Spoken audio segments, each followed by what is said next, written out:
हो गा हो ग सोना ये इकडं. आमच्यात सगळेजण मन्याला लय रानात यायला आवडते. त्याला लय म्हणजे लय आवडतं. सगळ्याच्या पुढं असते रान. ती बाजरी जात पण घेतात काढून. काय करायचं याला बाजरी आहे ना. बघ आमच्यात बाजरी आल्या. हे फुटलं तर बी पडलं इथं आणि एकाला 4 कणस आल्या. हे असली असते व्हय बाजरी. बाजरी अशी असते. चकुलीला बाजरीच माहित नाही. आमच्या तिकडे करत आमच्या तिकडे नसतेच आणि कसं माहित असणार. बाजरी नसते इकडे. काय झालं माहितीये का, मी बाजारला गेली होती. एक वाफा कांदा लावायचं होतं आणि मला ह्यांनी सांगितलं 100 रुपयाचं बी आणून नंतर राव. मी आणलं 100 रुपयाचं आणि तराव लय झालं. वाफा लावून लय उरलं. मग इथं एवढ्या शाळू पातळ होतं. मी त्यात टोचलंय कसं तरी येऊ नाही तर जाऊ म्हणून. खरं आलंय की आता येते की बारकं बारकं कांदा येणार हे नाही. बारकं बारकं हे येणार येते की. आणि लसूण यावेळी मस्त झालाय बरं का. गेल्या वेळी माझा लसूण चेटून घालवला. चिटकवाली बाईनं माझं लसूण घालवलं बघून बघून बघून बघून. काय खेळ केला काय मला माहित नाही बाई. खरं तुला सांगायचं असं लसूण आलं होतं पहिल्यांदा. आणि पुन्हा काढायच्या टायमाला काय झालं कुणाला तुला ते लसूणच गायबच झाला होता. 3 पेंड्या लसूण निघाला 3 वाफ्यात. एवढी बाई डेंजर आहे. असं दे बाई. औंधा मात्र लसणाला आहे ना कुणाला फिरकून दिलं नाही लसणाचं. नाही आम्हाला लय म्हणजे लय तसला त्रास होता. तर 99% त्रास कमी आहे. चला तर काय झालं माहितीये का, उद्या जायचंय आम्हाला पंढरपूरला जाणार आहे. ते ठरलेलं ठिकाण आहे. ठरलेलं ठिकाण आहे ते पंढरपूर. लगीन होऊन किती वर्ष झाले शिकले? 19 वर्ष झाले. 19 वर्षात आहे ना आता आम्ही पहिल्यांदा 2 जण जाणार आहे. पहिल्यांदा कुठल्या तर देवाला. एक खंडोबा सोडून आम्ही दुसरीकडे कुठं 2 खंडोबा आणि चिंचली. ते पण गाडीवरनं जायचं असते म्हणून. नाहीतर दुसरीकडे कुठं असं जायचं झालं नाही. एकट्यानं जायचं. कारण आतापर्यंत पोरं बारकी होती. आमच्या आधी गया त्यांना होत्या. धारा भरडा असायचं. घरी एक माणूस लागायचं. आमच्यात कसं चोरटीला यायची. अजून म्हणजे आम्ही कुठं जायचं नुसतं बघतच बसलेले असते ही कुणीकडे चालली होती. आणि त्यामुळे आम्हाला कायम एक जणाला घरी राहायला लागत होतं. दिवसात आमची एक शेळी नेली होती चोरून. त्यामुळे आम्हाला 24 तास म्हणजे आणि अजून पण आम्हाला 24 तास एक जणाला तिथं थांबावंच लागतंय. पण आता कसं पोरं मोठी यायची त्यामुळं चालतंय. आणि लाईफमध्ये पहिल्यांदा आम्ही 2 जण पंढरपूरला जाणार आहे. मला पंढरपूरला जाऊन लय दिवस झाले नाही. 15 दिवस झाले का? 3 आठवडे झालं असेल. पंढरपूरला जा महिना होत आला जवळ 3 आठवडे झाले. आणि आता आणखी जायचं आहे. तर काय झालं माहिती आहे का, आपलं नवनाथाचं पारायण किती वेळचं झालंय का? 5वं झालं वाटतं का? 6वं काहीतरी 6वं पारायण झालंय. आणि आपल्याला त्यासाठी आहे ना कुठं पण अन्नदानाला द्यावं बरं का पैसे. त्यासाठी पैसे द्यावं. पण आपण काय करणार आहे, आपण घरीच बनवून. गेल्या वेळेस मी गेली होती पंढरपूरला आणि तिथं मी थोड्याच चपात्या नेल्या होत्या. मी काही लई नेल्या नव्हत्या. आणि ती बाई मला पैसे मागायला लागल्यावर तिला म्हणलं चपाती देऊ का तुला म्हणताना ती दी म्हणली. एकटीला द्यायला लागली. 5-6 बायका जमा झाल्या. मला पुरल्या नाही तर त्यांना चपात्या द्यायला. तर उद्या आपण एक 15 ते 20 चपात्या आणि भात. म्हणजे कसं माहिती आहे का, आमच्या तिथं लय लवकर 6:30ला रेल्वे येत्या आणि त्या रेल्वेला जावं लागतंय. मग तेवढ्या लवकर व्हायला पाहिजे. तरी पण 4 वाजता उठून प्रयत्न करायचं. आपल्या हातनं कसं माहिती आहे का, भगवंतानं आपल्याला देणाराच्या रांगेत बसवलं. देणाराच्या आपल्यावर एवढं चांगलं दिवस आहे की आपण कुणाला तर थोडीशी मदत करू शकतोय. तर आपल्याला देवानं चांगलं दिवस दिल्या तर. आणि खरं सांगायचं ह्या वर्षात एकदम चांगलं दिवस दिल्या तर देवानं आमच्यात. म्हणजे एकदम म्हणजे आम्हाला 90% फरक पडला. ह्या बाहेरची जे त्रास असतो ना वाईट शक्तीचा, त्यापासून आम्हाला आत्तापर्यंत माहीत नव्हतं की ती त्रास असतोय म्हणून. आणि त्यावर आम्ही बघूया म्हणलं जरा सर्च करून ट्राय करून बघूया ही खरंच आहे का. आणि आम्ही वर्ष झालं त्यावर ट्राय करायला लागलो तर खरंच आहे. 100% खरं आहे. आम्हाला 90% जवळजवळ 99% फरक आहे. 1% फक्त आम्हाला कुणीला त्रास होते. पण त्याचा काही एवढा विषय येत नाही. आणि बऱ्याच जणांना आम्हाला पण वाटते बरं का, आम्ही असं बोलून जी करणारी आम्हाला त्रास देणारी जी आहे ती त्यांनी आपल्यावर अनेक प्रयोग करते की जास्त त्रास देते. असं काय सुद्धा नाही. त्यांनी शेवटच्या श्वासापर्यंत त्यांनी पूर्ण तयारी केलेली असत्या. पहिल्यापासून आपल्याला त्रास द्यायचे. पण जेव्हा आपण नामस्मरण पारायण आणि ह्या गोष्टी करतोय का नाही त्यावेळी आपल्याला त्यांनी किती जर त्रास केला ना त्यांच्यावर माघार फिरतो.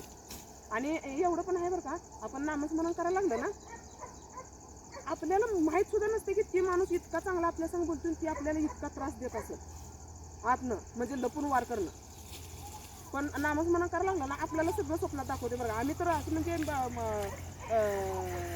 विचार सुद्धा केला नव्हता की ही आमच्यासाठी एवढी चांगली आहे की ही आम्हाला त्रास देत असते. तर आपलं झालं पारायण आणि आपण जाणार आहे अन्नदान करायसाठी.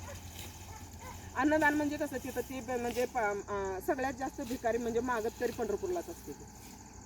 त्यामुळे आपण तिथं जाऊन आहे ना आपल्या सक्तीनुसार काय होतंय तेवढं द्यायचं. आपलं जर वेळेस पारायण झालं का आपण जाऊन देणार आहे. आपल्याला करायची ती 1-9 पारायण करायची ती. हा एवढ्यात पण चांगला आहे रिझल्ट. तरी पण आपण एक शब्द बोललोय की मी 9 पारायण करते म्हणून. तर म्हणजे पहिल्यांदा संकल्प बोललोय मी 9 पारायण करते म्हणून. पहिल्यांदा मला 3 पारायण करायची होती, पण 3 पारायणानंतर आणखी म्हणलं चला 9 करूया. आणि काय नसतंय 9 पारायणाला पण काय नसतं एवढं, फक्त कांदा लसूण खायचं नाही. पण मी एकटी पाळते बरं का. घरात सगळ्यांनी पाळून तसं सगळेजण खायचं, सगळ्यांची तोंड बांधायचं असं काय बरोबर नाही. म्हणून मी एकटी करते, मी एकटी पाळते. त्यामुळं काय नसतं एवढं. फक्त पारायणात कसं असतं ना स्वतःला जेवढा त्रास द्यायचा असेल तेवढं द्यायचं. जास्तीत जास्त चप्पल घालायचं नाही. आणि ते बऱ्याच गोष्टी असते त्या पाळावं लागते त्या. आणि ती जर पाळून जर केलं तर आपल्याला खरंच. आणि अशी बरेच जण आहे की वाईट शक्तीचा त्रास आहे आणि माहीत नसते आणि मानत नाही. आपण मानत नाही, आम्ही पण मानत नव्हतो बरं का. एवढे दिवस आम्ही त्या घाणीतच राहत होतो आणि मानत नव्हतो. आणि जे करणारे असते ना ती म्हणते आम्ही तर काही असलं मानत नाही बाई, आमच्यात पटत नाही असलं. जी करणारी ती म्हणत असते बरं का 100% म्हणजे ज्याने आपण त्यात उतरू नये. आणि मला पहिल्यांदा अनुभव कधी आला माहिती आहे का, आम्ही गावात गेलो होतो ज्ञानेश्वरी वाचायला.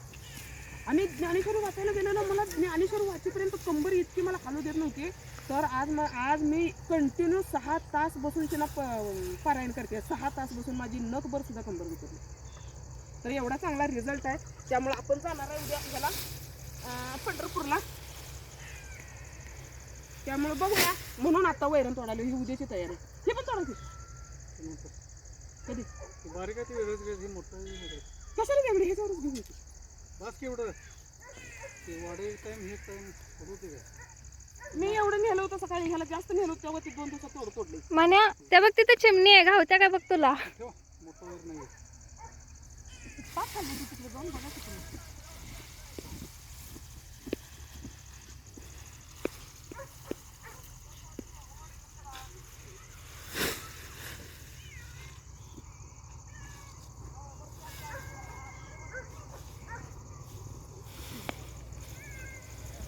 आणखी जरा तोडा.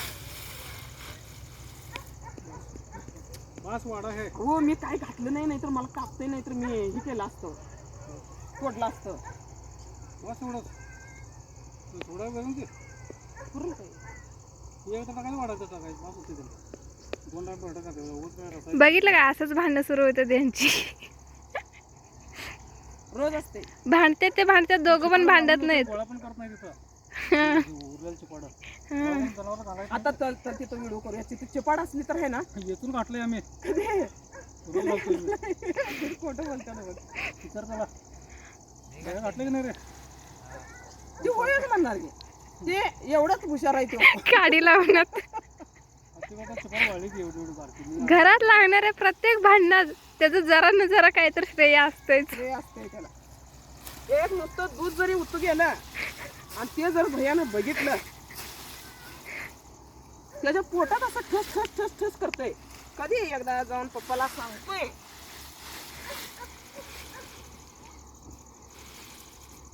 बिंडा आता कोण घेणार आहे. पप्पा मी एवढं सुद्धा वैरण घेऊ शकत नव्हते बरं का डोक्यावर. आता तर कुठे नाही तर सोड एवढी. रोज काय तुझा पप्पा नेतो का. मग खाली पसरलाच नाही. मग रोज मी नेते बरं का आता बिंडा. पसरलाच नाही खाली. रोजच नेते. पसरली लय घे रे. राहू दे की. पसरला असलं की नाही म्हणजे त्याला हातात काय घातला नाही, त्याला कापते म्हणतानाच खाली फडकं पसरायचं उचलून. राहू दे मग मी घेते. म्हणतो असं लाज वाटत नाही. आपण एवढं सांडच्या सांड झालो मम्मीला द्यायचं वैरण. मागं तुडवू नको बाबा. मागं तुडवू नको. दोन्हीकडे मागं तुडायचं.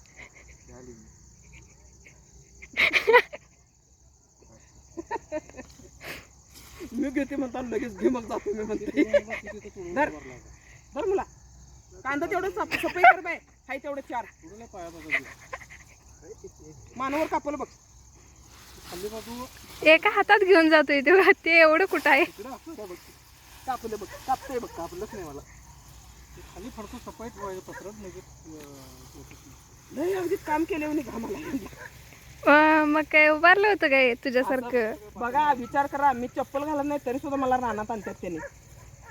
आता तुम्हीच सांगा व्हिडिओ मध्ये मम्मीने काय काम केलं इथं येऊन. आता पहिलं काँग्रेस उपसली. असं ते मला तेवढ्याच कामाला बोलवलंय. चकुलीला तुला म्हणते का? हम्म. ती लई चादर आहे. लसूण छान आलाय नाही तुमच्या वाटतलं लई छान आहे.